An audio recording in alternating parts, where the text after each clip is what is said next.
السلام علیکم ناظرین، سب سے پہلے آپ یہ ویڈیو دیکھیں۔ Your dictator do genocide, Joe! Tens of thousands of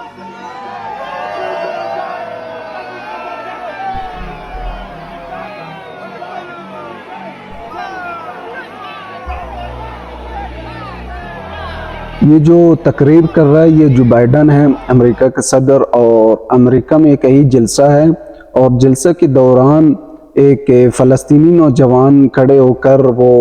Joe Biden کی تقریر کو ٹوک کر یہ کہتا ہے کہ فلسطینی بچوں کا اور فلسطینی مسلمانوں کا قاتل تم ہو اور تم ہی ظالم ہو، لہٰذا اس جنگ بندی کو جلد از جلد روک دیا جائے۔ یہ نوجوان اتنی ہمت کر کے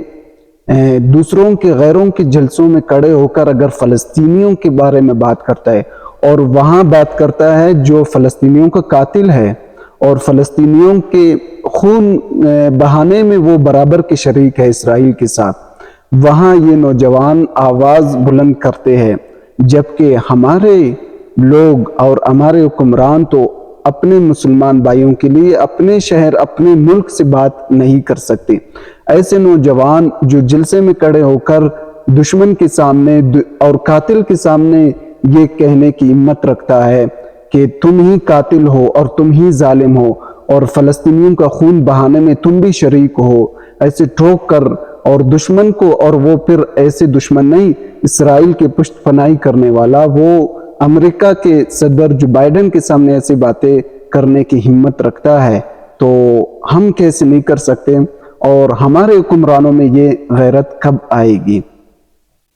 اس تقریر سے اور اس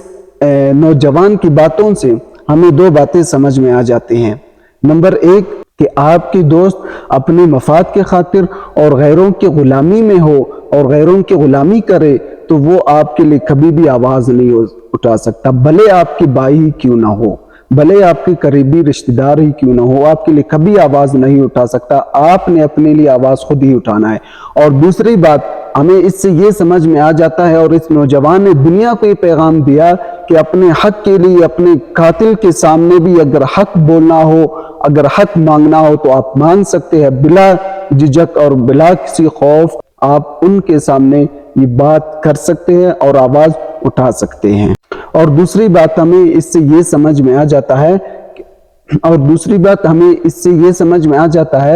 کہ آپ اپنے حق کے لیے اپنے قاتل کے سامنے، چاہے دنیا کے بڑے سے بڑا ظالم کے سامنے اگر آپ ہو جائے تو آپ اس کو ظالم ہی کہیں گے، عامر ہی کہیں گے اور جابر ہی کہیں گے اور اس کو قاتل ہی کہیں گے اور اس کے خلاف آواز اٹھائیں گے اگرچہ اسے اپنے گھر میں ہی کیوں نہ ہو۔ اس سے ہمیں یہ باتیں سمجھ میں آ جاتا ہے۔ تو ہمیں بھی چاہیے کہ ہم فلسطینیوں کے لیے آواز اٹھائیں، پوری دنیا جاگ گیا ہے فلسطینیوں کے لیے، غیر بھی آواز اٹھا رہے ہیں اور ہم ابھی تک سوئے ہوئے ہیں۔